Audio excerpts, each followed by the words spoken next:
Bonjour, dans cette séquence nous allons voir comment calculer des résultats à partir des données en écrivant des formules.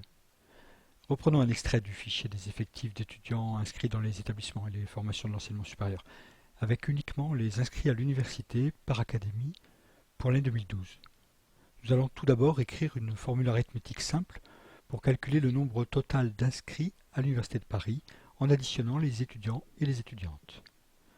Pour écrire des formules concernant de grandes quantités de données, nous allons utiliser des formules généralisées, appliquées à des plages de cellules.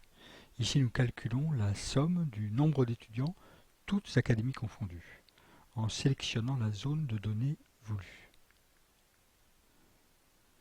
Nous avons organisé les formules de manière systématique, ce qui permet de réutiliser des formules quand elles sont analogues.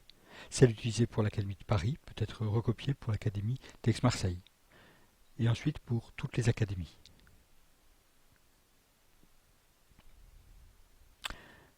De même, la formule permettant de calculer la somme des nombres d'étudiants peut être recopiée pour calculer le nombre total d'étudiantes et le nombre d'étudiants et étudiantes.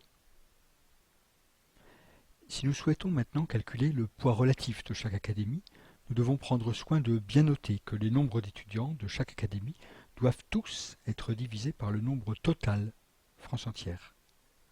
Ceci est fait ici en utilisant une référence absolue à la cellule I35 qui sera convenablement recopiée sans modification pour les lignes des autres académies.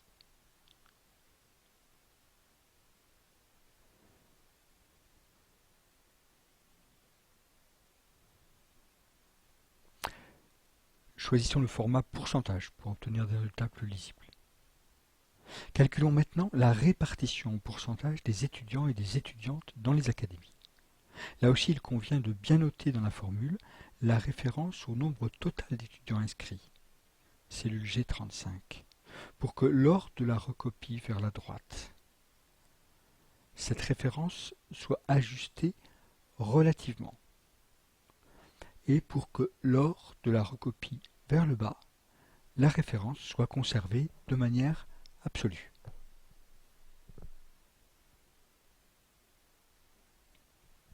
Terminons en recopiant les sommes de colonnes pour vérifier que les sommes de pourcentage donnent bien 100%.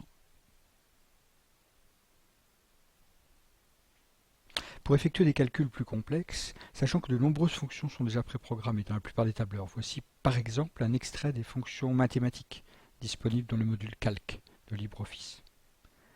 Les différents points abordés dans cette vidéo seront détaillés un par un dans les activités de cette séquence. Bonne continuation.